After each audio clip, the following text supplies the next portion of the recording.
from the UPSA. The auditorium you see behind me, from about 9:30, we'll have guests seated ready for this public lecture beyond the 92 Constitution. Remember that on Friday I had a conversation with the speaker of this public lecture, Ernest Kofi Abochi. And so the day is today. Senyo Hosi is a board member, One Ghana Movement. Remember, I say One Ghana Movement, UPSA, and a JoyNews collaboration. Senyo Hosi is here. Let me just say good morning. Good morning. You are talking about the One Ghana lecture series. Yes, it's the One Ghana lecture series. So we have a series of them that will be rolled out throughout the year. One Ghana Movement is a social action and thought leadership CSO with three core objectives: to promote citizen responsibility, public policy accountability, and the prioritization of the national interest over partisan and sectarian interest. We need to build a common focus as a country to help us thrive and navigate the future that's before all of us as a country. I kind of like this topic that you chose. You chose it before all the drama happened in Parliament, but it's so appropriate, so on point. Absolutely. I mean, what happened really reflects one thing. There's a major crack within our operation of the 1992 Constitution, and it also tells us there's a lot more divisiveness in our country. So inclusive governance is not well catered for in our operation of the 1992 Constitution.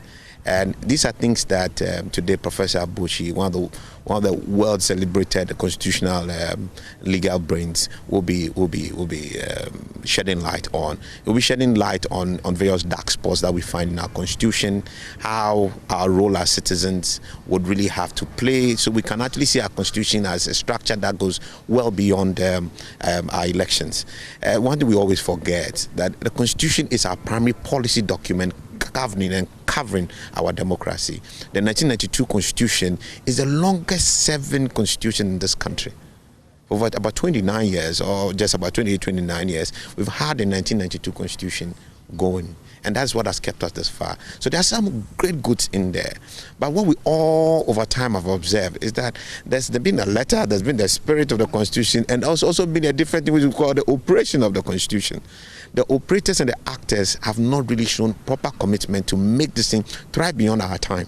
All right? And these are things that we hope this conversation can really start driving some thought leadership, and then we can probably use that as a trigger to reshape how we really want to operate our 1992 Constitution. It's been successful so far, but we must admit, as a country, the same Constitution has ended up becoming one of the reasons why we find so much political divisiveness, social divisiveness all along political lines. I say today in Ghana, even common sense has become a matter of what is blue and green, what is NDC and MPP. And that is also slightly bet not by the letter and spirit of the Constitution, but more by the operation of the Constitution. So one of our lawyers here was saying that, yes, we have a Constitution, but we lack constitutionalism. The processes by which we limit the operation of the powers or actors of the Constitution. I mean, there's a certain moral code, a certain conventional expectation of our leaders and operators of our Constitution that will require them to be moderate, to be reasonable in how we enforce and actually implement it. Case in point, the ministers. The Constitution allows the president to appoint an unlimited number, not because he's supposed to appoint a very high number, but because there's a certain measure of flexibility that is required in the governance structure. The country, you cannot determine what will happen easily in the next 20 years.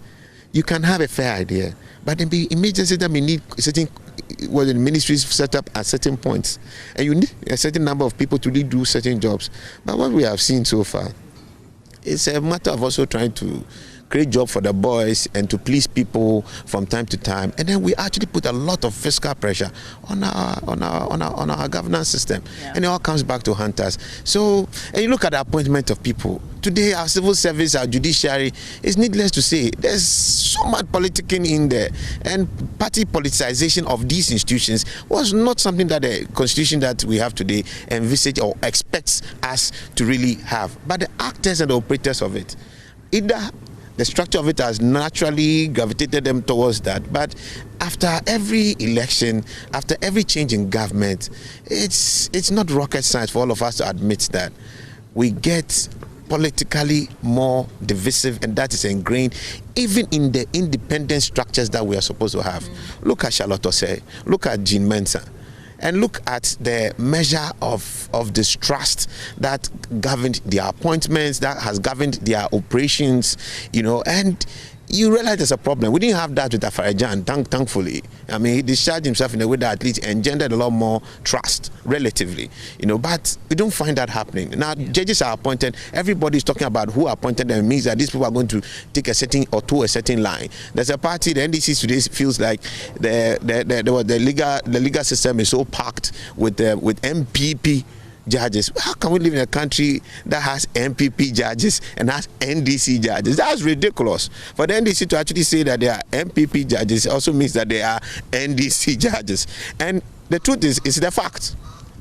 But that's been the structure of our democracy. But this growth will actually be the undoing of the Fourth Republic.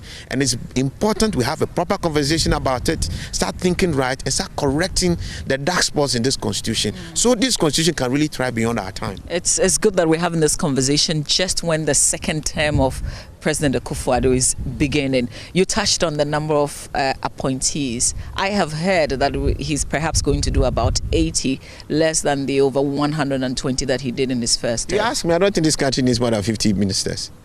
More than what, 50 or 15? You don't need more than 50. You don't. Honestly, don't. I mean, it's because of, you look at all the whole systems, it's because we have consistently weakened our civil service and our public service. And because there's excessive politicization, so you want to have as much men in places so that you know that you have your people defending your ground. That's ridiculous. It should tell you that you're not really building a democracy. You're not really thriving governance. You're actually building some cultic culture around your parties. NDC comes, they do their own, and people come, they do their own, and everybody keeps saying something and breaking each other's record in the negative sense. It's not a sustainable thing. We are creating a lot more questions than answers in our democracy. We are injecting doubt about the viability of our democracy. The corruption that thrives in this country is significantly driven by how we have decided to operate our constitution. And it's a matter of our responsibility. Our political actors have not shown adequate commitment to bring the full spirit of our constitution to bear in a way that protects the public against things like corruption, against abuse of office, against divisiveness, politicization of our state institutions. We have not operated it that way. We always find a way to change it and tweak it to really favor one political party at one point in time or the other. That is not a sustainable way for us to build the Ghana we need and the Ghana we want. Well, fortunately for us, something has played out beautifully in Parliament, yes, where we have a speaker who is coming from not the governing party necessarily. So you should have a lot of... Mama V, look at what happened. I mean, these are very learned people, responsible people, and look at the behavior in Parliament. I don't think that parliamentarians should be called honorables anymore. We should call them by their first name. I think that the first thing we should start doing is to call all these politicians by their names. This honorable thing is ridiculous. We have created teen gods out of politicians so that the sense of service is lost. They must realize they are regular people with a certain mandate to pursue to serve the people. See, what you said, they are regular people. Isn't that why we saw them do what they did? No, snatching ballot papers? That's what ordinary people do. It's just a reminder, and that's why I said they should stop worrying themselves about being called honorable, to the point that even assemblymen are also chasing the title honorable. Respectfully, I'm not denigrating any assemblyman anywhere, but it's like that's what it's as if it's some self-actualization thing. Look, politics in a developing country is not a job, and everybody should get that clear. Politics in a developing country is not a job. It is a call to service. It's not the place you make your wealth. It's not the place you claim your fame. It's the place that you seek an opportunity to impact your society. And that is what our politics should be about. Unfortunately, it is not. And that's why you realize the regular people there. I think the MPP did not know clearly that you needed to have a secret ballot. How could you do that and ask people to be showing your vote? That's irresponsible. And you are doing this under a president who is one of the founders of the Fourth Republic.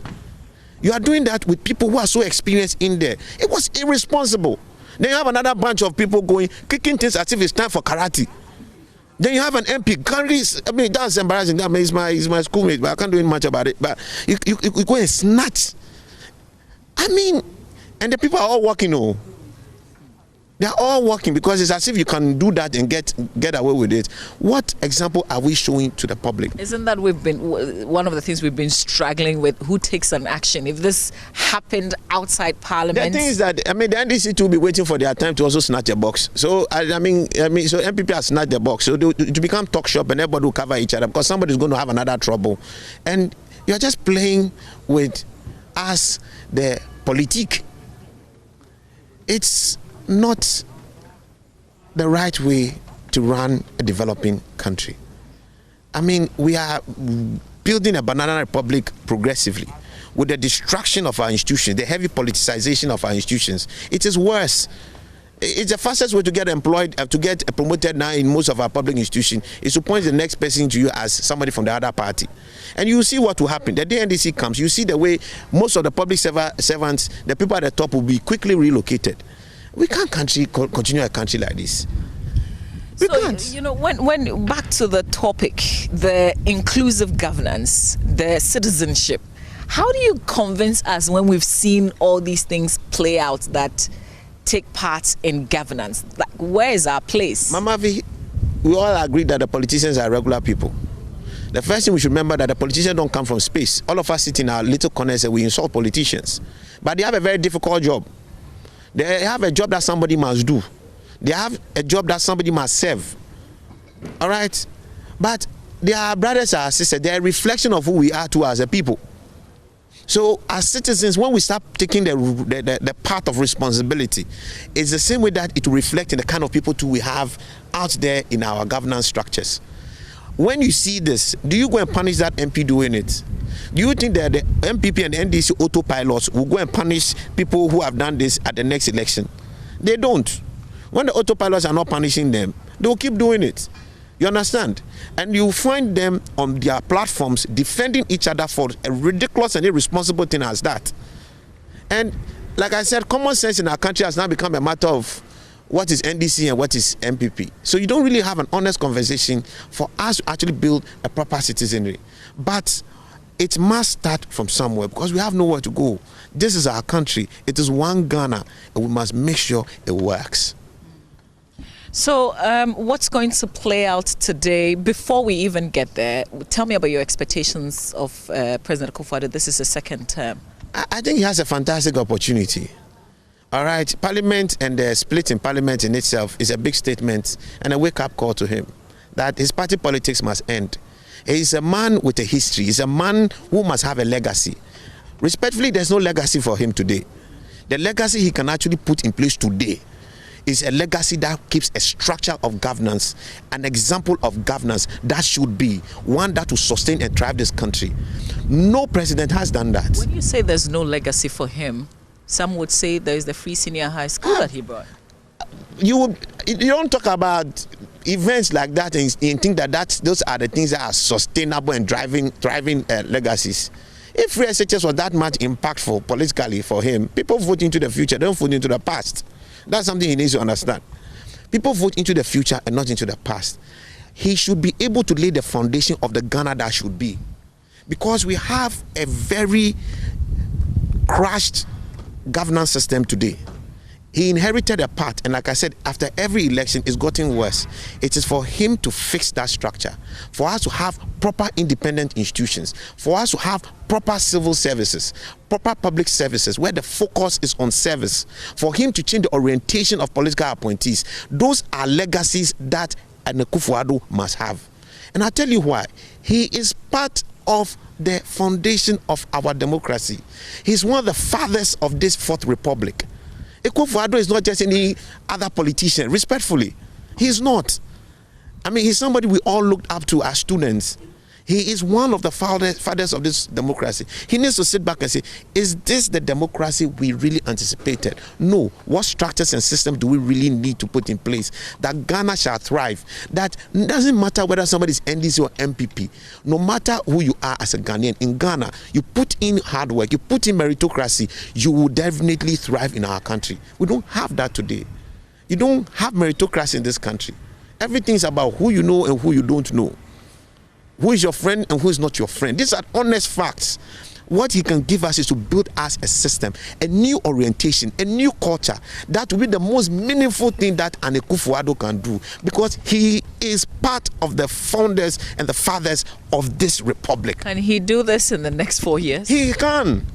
We have built an autocratic democracy, not because the constitution wanted that, but because the operators of the constitution over time successively have created that. You understand? You know, if somebody can tell you that as part of my political achievements, I have put my party people inside the police, and that is why the people must vote for him. I've put my party people inside the military. Tell me what kind of country we are building. You understand what I mean? These are the things that must change. Where people must realize that politics is a matter of service. Akufo-Addo is a human rights advocate. He's pursued our democracy. He's chased the soul of our democracy to make sure it will stand or to come to being. It can't be tapering off so badly under his tenure. It's been going down. It's been going down. That's not rocket science. And if the next government, if we had a new NDC government, it will be payback time, and it will always get worse. But he has had the opportunity not to have a change immediately. He has every reason to put in a structure that can make him and his party sympathizers thrive in an opposition government. I think the day that you have a government that will build a system and structure that will allow the opposition to thrive and be happy and survive well, that's when you know that we have a proper democracy. And that's what he must do. He must fix the orientation of us as a people. We can't have impunity continue in our country. There's a lot of impunity. I mean, you don't care. As long as you know somebody, you don't care. Look at what happens. People go and slap journalists, and parties will not even come and condemn them. Then they come and stand and say, "I'm sorry, it's okay, go away," and that's it. I mean, look at what goes on. I mean, they're asking us to move on from what happened in Parliament. That's all. They're asking you to move on, and this is not a thing that Parliament thinks that they should have to set up a committee, a public committee, to really put this matter under proper review and what do you call it, and interrogation, so that people will realize this embarrassment. I don't want it again. I'm never going to go into this, and penalize people by the powers that they have themselves as a Parliament. Are you going to see that? Well, it tells you they're going to sit on the 15th, which is this Friday. What would you expect from this new speaker on this particular matter? No, I don't want to hear from the speaker first. They were sitting there and they voted for him. It is the leaders in Parliament, Oseche Mensah Bonsu and Haruna. They are the ones who should come up and first apologize for to the people of Ghana. They should get all the recalcitrants in there who have embarrassed all of us. And you know, my friends called me from India and they were watching the thing live on TV. Guess what was happening? Whilst the Capitol Hill, the US thing was going on, it was going on live on the Indian TV. Then they switched quickly to Ghana TV. I mean, they all switched to Ghana. So while this is happening, I'm sure they speak. This is happening in Washington. This is what happening in Accra. And look at this one. And you see, after Washington itself, I'll give it to them. It wasn't the politicians who were doing it. It was the roadside people. Yeah, but who engineered it? I mean, who started it? And after Trump, he has to face his own battles. But this one, it was our own leaders who were doing this. I haven't heard the president say anything about it. I haven't heard the leaders really come out and, I mean, they've condemned it in some form, but they should condemn it and punish people in a proper way. Hold people accountable. We need accountability. We need meritocracy. We need responsibility. It comes from the citizenry, and they, as leaders, have a perfect opportunity to be that example. Just finally, let's talk about the Constitutional Day lecture series. This is the first of its kind. No, it's the second. Oh, this is the second? The first was delivered by Samson Ladi. Oh, yes, I remember. Okay, but this is Ernest Kofi Aboji, who happens to be the dean of this law faculty. What are the expectations? What should we be doing? Not everybody can come here. So for those of us who will be listening and be watching, what can we do? The truth is, we currently have found a better speaker than what we have now. He's a well-celebrated constitutional lawyer. That's Ernest Kofi Aboji for you. And our constitution is something that he's immersed himself with over time and, of course, trained a lot of people in. Today, he's going to be shedding light thoroughly on the dark spots of our constitution. Kofi Aboji is really going to show us clearly the challenges we have with our constitution, beyond the letter and the spirit, and at the heart of it is the commitment of the actors, including us as citizens. And that is an orientation we need to fix. Because you can change the words in that constitution 1,001 times. The actors will always find a new habit and a way to go around it to do another thing. All right? The solution to our challenges as a people, to the governance system, is not just in our constitution. It's primarily with us as the people. We are the people. We are Ghana. And that is something we often miss out on.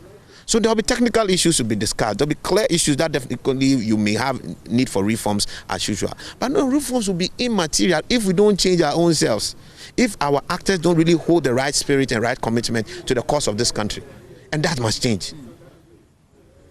All right, Senyo Hosi, thank you very much. I mean, everybody, we are going to be, the guests are arriving at 9:30. 10 o'clock, we are going to be live on Joy FM. We are going to be live on JoyNews TV, and also live on the Facebook handles of Joy FM, as well as the One Ghana movement and UPSA law as well. And you also have that on my personal page. Any of my followers too can also watch in there. It's going to be hosted by Inshirado, fantastic host, and we're going to have a Q&A session. Anybody who has any key perturbation around our constitution is free to ask questions by just posting them on the Facebook Live website or calling into the studios of Joy FM. Thank you so much, Mama V. All right, you're welcome, Senyo. Have a homeland, Ghana. Happy New Year. All right, and that's Senyo Hosi. He's a board member, One Ghana Movement. So Ben, later this morning, exactly from 10 a.m., we will have this lecture starts, and the speaker is Ernest Kofi Abochi, a man that I engaged last Friday on the AM show, a man who has a lot of wisdom, he's very familiar, of course, with the Constitution, and he calls it his lamentations. It will be pretty exciting later this morning here at the UPSA. You watching me right now, you are invited to be part of it, except that you must be seated by 9:30 a.m. So from the campus of the UPSA, the west wing of the UPSA, my name is Mama V. Oswabuaji. You're still watching the AM show. Kindly stay. That was my co-host, my colleague Mama V. Oswabuaji. West Wing, when you said that, reminded me of that series there. So look forward to that one. You can just pass by 10 a.m. this morning. Well, this is where we actually take a bit of a step back, where we continue from. We're going to be bringing you showbiz on the last leg of the show this morning. Do stay with us.